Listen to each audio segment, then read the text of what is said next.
Hello and good afternoon, everyone. So today is our fifth and last session of SAP, also known as the Social and Academic Preparedness Project. So today we're going to be talking about test taking and emotional/physical wellness. So first of all, my name is Teresa Gu. I am a rising junior at Academy of the Canyons. I am the VP of Education at a nonprofit organization called Math Matters. I'm also the president of a community service organization called Music Magically. Additionally, I am an ambassador level Girl Scout. So in all of my roles, I'm here to support people K through 12 in their academic and personal goals. Additionally, I'm going to be receiving an associate's degree in social sciences, so I am taking a series of psychology classes, amongst other classes, to accomplish that. Hi everyone, I'm Nicole Claren. Once again, I'm a rising junior at AOC, Academy of the Canyons. I'm also the president of AOC's Creative Writing Club, the secretary of our Science Club, and as part of my duties as secretary, I also help run our Science Olympiad team. I'm a student ambassador at We Connect the Dots. It's a New York-based STEM organization that helps to promote diversity in STEM and also tech skills for the workforce. I am also a part of the outreach and media team for National Youth Week USA. It is a national mental health organization that it promotes a healthy discussion of mental wellness and therapy in teens and youths. All right, so like always, we're going to start off with a question about how do you take care of yourself before you take a test? So I know that a lot of people, their teachers might tell them, oh, make sure you get a good night's sleep, make sure that you eat breakfast, right? I want to hear from you guys, like what you do to help yourself before you take a test. Nicole, do you want to share a little bit about what you do? To take care of myself before I take a test. In terms of like actual test day, I make sure to at least get a snack in the morning so that my brain is up and running. And I also tend to always organize my backpack to make sure I have all my supplies at the ready, double check if I have enough pencils, I have enough lead, just everything I need for the test. And that's pretty much how I prep for tests on the day. Yeah. What about you? That's a really nice way to prepare for tests. That sounds really cool. All right. Okay, so the bulk of our presentation will be about test taking. We've covered study strategies before, but this is going to be about when you're actually in that test environment. What can you do to optimize your points, optimize your score, and how should you approach the questions that you are being asked on the day? All right, so we're going to get started with some of the study techniques that you can use before your test. So when you're studying, you really want to study throughout multiple sessions across multiple days. So that way you can actually retain more of your information and you can actually continuously review them for the days upcoming to the test. And plus, when you can actually retain that information, once you learn more, you can apply that to your previous knowledge so that you can remember them and you can actually apply them when you're taking the test. You can also choose to study alone or with other people. This is probably dependent on who you are as a person, as well as what stage of the studying process that you are on. In the beginning, sometimes you're just doing some general review, so that can be really nice to have a group of people with you so that you can look over all of the material together. And towards the end, people who tend to study alone because they want to focus on more details or specific topics. And as always, make sure you're asking those questions. Make sure you ask your teachers, your friends, and any other mentors that can help you. Because when you have those unanswered questions, you're actually going into the test with some blank spaces. And by getting answers to those questions, you can actually have a better understanding of the subject. And to elaborate on that previous slide for 1 second, remember that those are repeat strategies that we covered in a previous SAP session on study techniques. So if you want to learn specifically how you can prep for tests beforehand and study, make sure to check that out as well on the Sheer YouTube channel. Now we're actually going to be discussing what strategies you can use while taking the test to optimize your points. There is one acronym strategy that you can use to hopefully remember all the tips we're about to give you. So as we're going through the following steps, make sure you remember that strategy acronym so that when you're in the test, you can hopefully remember that and work your way through each problem.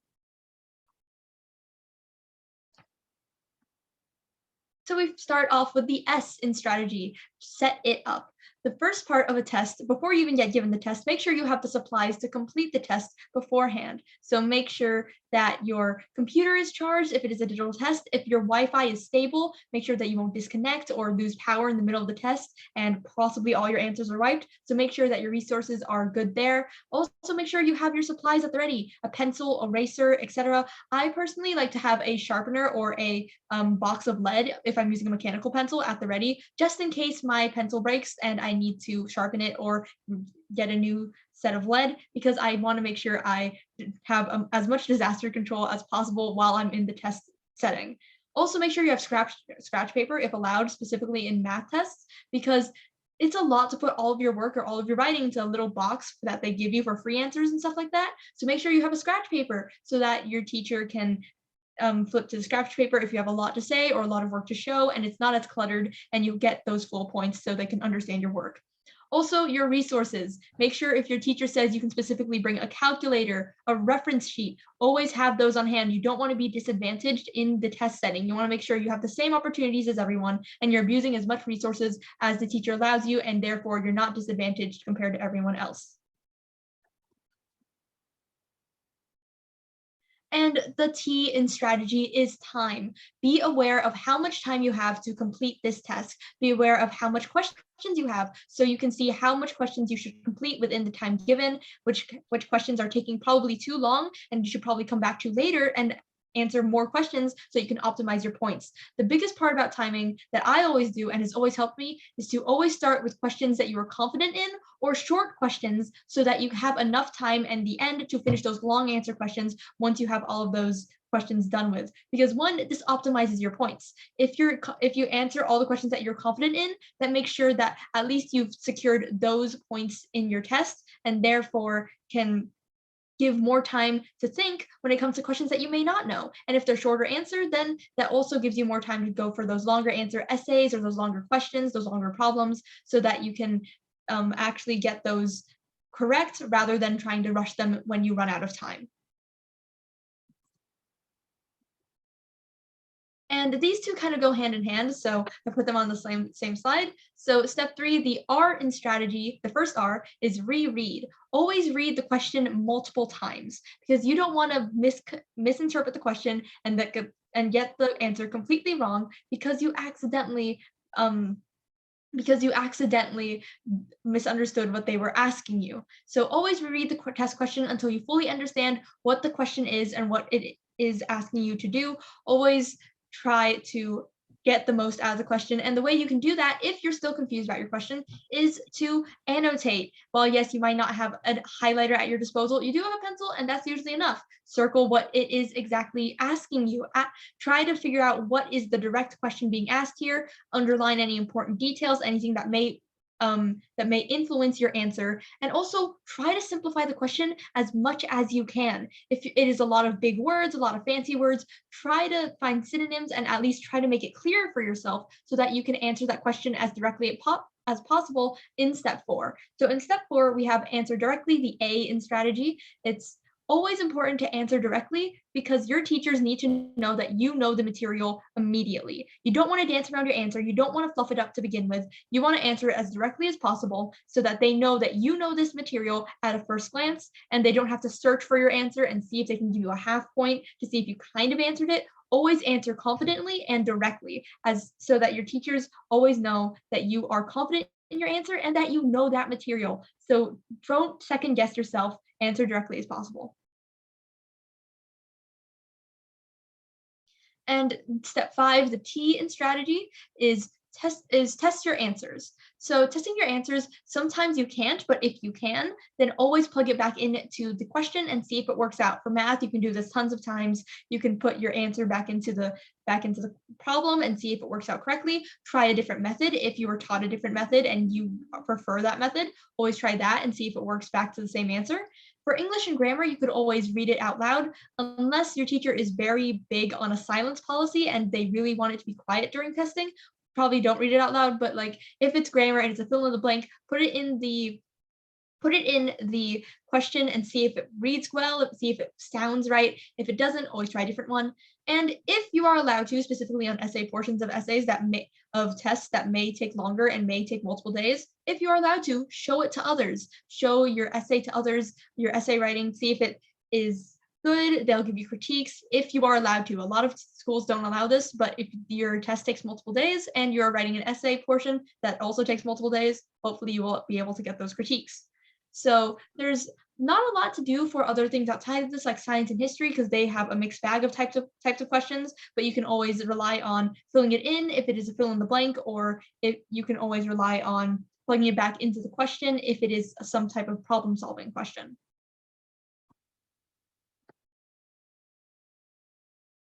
And now we have another two that go together. The E in strategy is elimination. This is when you're kind of dodging between two answers. So sometimes it's better to know what things aren't than what they are. So if you're given a multiple choice question on a test, you may be able to eliminate answers that are clearly wrong and you can clearly see that they do not fit. So always eliminate there so that you can always bring down your options from 4, maybe down to 2. And from there, use what you know. Always use inferences when taking a test. Always make sure you draw from the knowledge that you are confident in, the knowledge that you definitely know, and use that to make an informed decision between your two options to see which one is better. It's always important to make those inferences, and you studied for a reason, so make sure that you know that information to heart, and from then on you can eliminate and guesstimate. And step 7, guesstimation, the G in strategy. This is when you truly don't know what your answer is or what the question is asking. So from here, you only guess when you are completely blind. You can use elimination even if you are completely blind, because there are some answers that you can probably guess aren't there. But if you're really confused and you really don't know, and it's a coin flip, again, draw upon those inferences. Always draw upon the information that you know, specifically for multiple choice questions.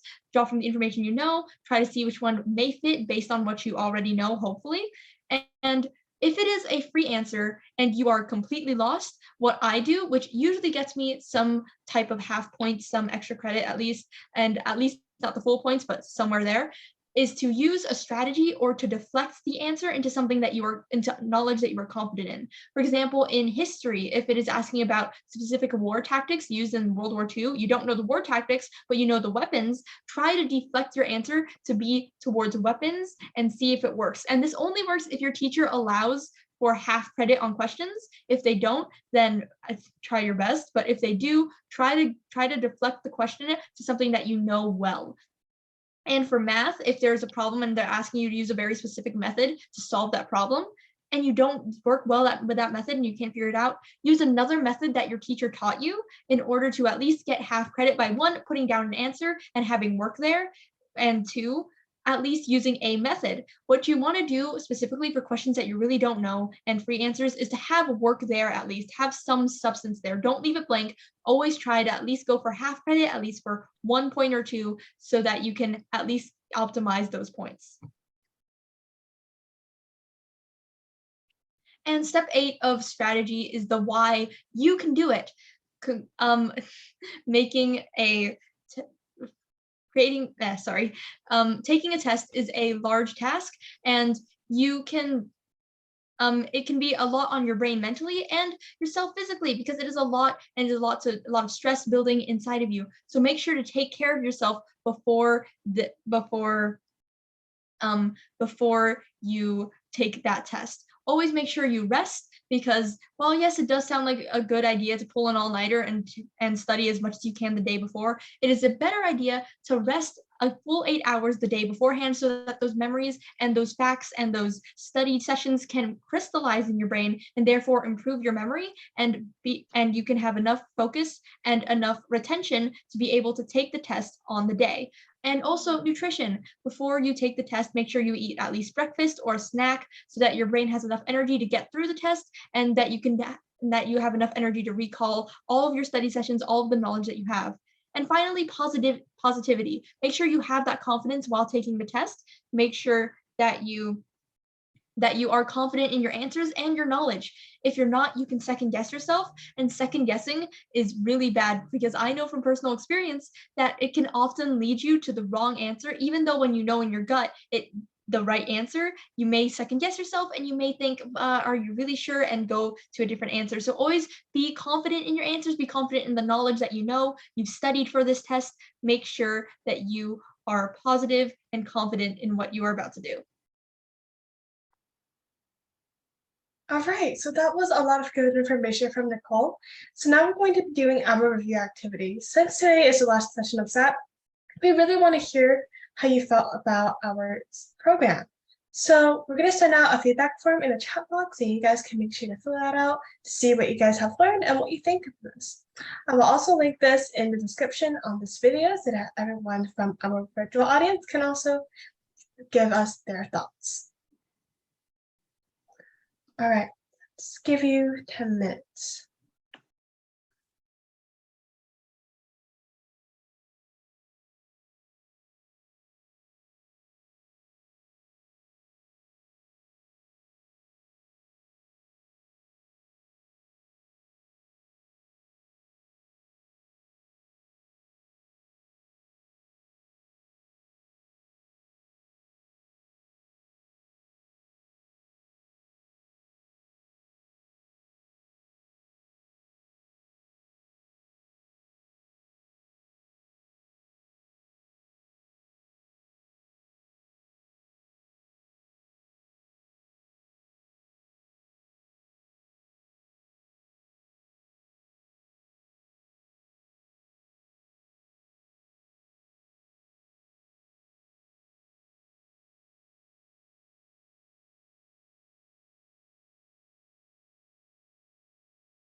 All right, thank you guys for filling out the form. We really want to hear from you.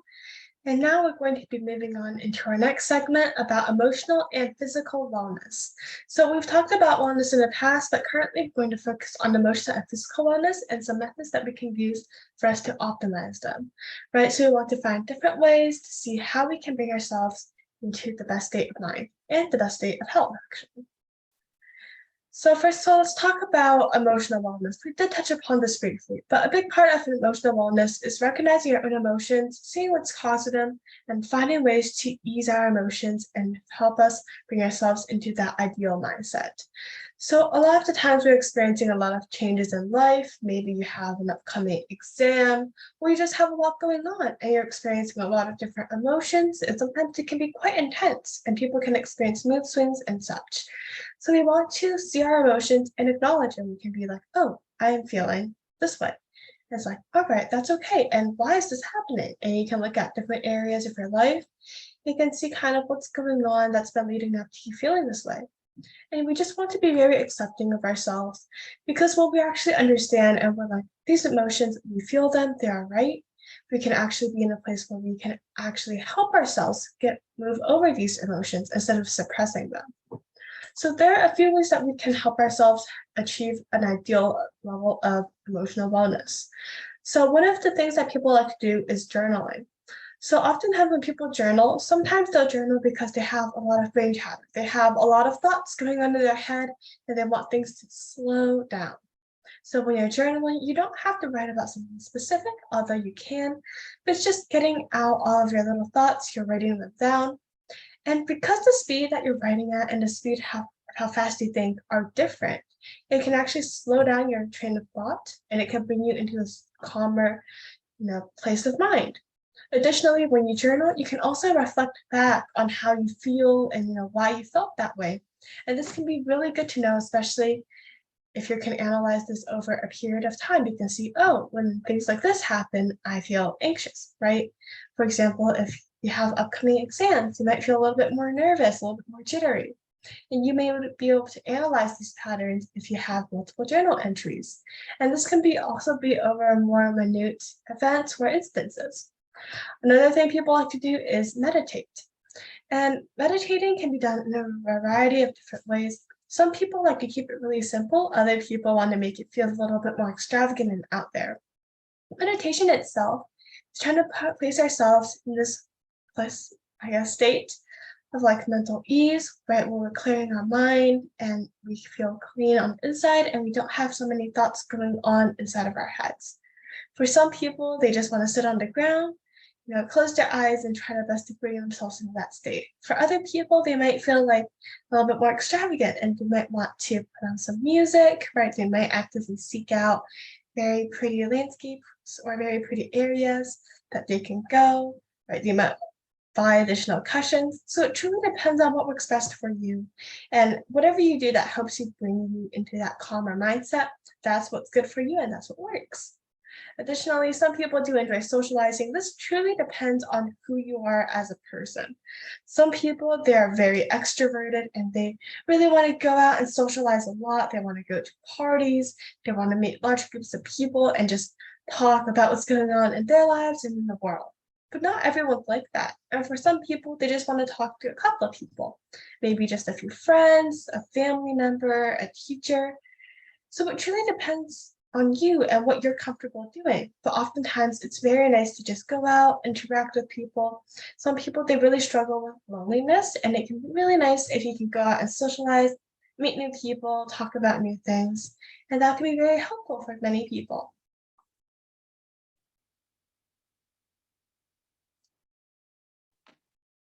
And we also want to pay attention to our physical wellness. Obviously, the most obvious way to maintain physical wellness is through exercise. Usually, it's better to find an activity that you love doing to encourage you to exercise. Personally, I skateboard a lot and I enjoy skateboarding, so it encourages me to exercise more through skateboarding. So just find something that you like and also gets you physically active so that it encourages you to exercise. But also a part of physical wellness that we often undermine because it seems so basic, but we really need it, is the bodily needs. Sometimes people don't have enough amounts of food, water, or sleep, and that can really be a detriment to both their physical wellness and their mental wellness, as we covered in our test taking section of SAP. Having enough food is very good for both your brain, but also your physical wellness, because then you have enough energy to one, walk through the day, be lively and alive, and be able to walk from place to place without dragging your feet, and also to pay attention. Sometimes if you don't get enough food, you'll be just thinking about how hungry you are, and you won't be able to pay attention as well. Also, hydration is also a big part of physical wellness, not only because it also helps you pay attention, but also because it is very important so that you, one, stay conscious. If you don't have enough water, you may get overly dehydrated, and if you get overly dehydrated, you might pass out. And this is especially common in hot days. So also make sure to give yourself more water when it comes to hot days, because we are letting go of more water in our bodies through sweat. So it's important that you have enough water based on both the temperature, but also just enough water to fulfill your daily needs. Sleep is a big one that many people undermine through high school. A lot of people forfeit sleep in order to study for exams or get an assignment done, but sleep is very important to make sure you focus while you are at school. Make sure that you pay attention to the material, pay attention to everything that you need to know. And also, sleep in terms of physical wellness prevents microsleeps. What happens if you don't get enough sleep and you're stuck in a classroom is that you're sitting for so long that you may nod off here and there, and you won't get enough of the information. So it's important to avoid that and get enough sleep so that you are well rested and will not fall asleep in the middle of class.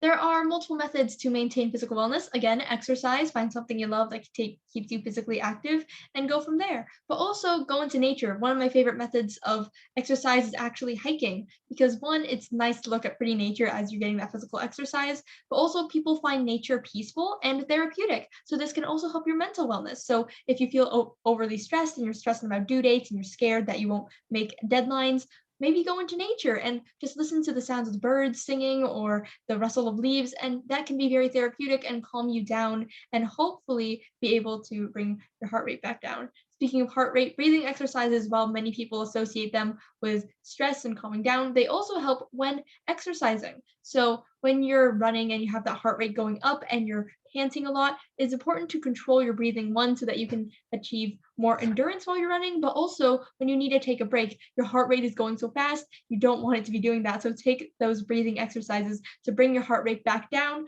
to a resting, calm level, and so that your heart doesn't explode. All right, so we did touch on this earlier, but there is an overlap between emotional wellness and physical wellness. So like Nicole was talking about, some of the activities that we can do for our physical wellness can also tie into our emotional wellness. For example, going out into nature can be great when you're breathing that fresh air. It feels good, it's clean air, and it gets your lungs going, and that's very pure. But it can also make you feel good emotionally, right? You can see the animals, you're seeing plants, and the feeling that surrounds you when you're outside can actually be really helpful, and it can ease your emotional state. So whenever we're looking at wellness, we don't want to see each side of our wellness as an individual sphere. Eventually, all of these do connect in some degree, right? Sometimes someone might neglect their emotional wellness because, oh, they're going through a period where work is very demanding. So they're forcing themselves to do that and neglect some other areas of their wellness and essentially putting it in the freezer. But that's not going to be good for you because it's going to end up affecting other areas of your wellness. So you really want to make sure that you're taking care of yourself because all of these things intersect, and you want to make sure that we actually take care of ourselves and that we're healthy and happy. So we're going to do our quick review activity. So let's go ahead and write down 5 different ways that we want to try to practice emotional and physical wellness. So this activity is going to be 5 minutes long, and we're just going to take a moment and write them down.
All right, so we're coming to the end of our review activity, and I hope you guys really enjoyed this. Once again, thank you all for attending. Today is the last session of SAP.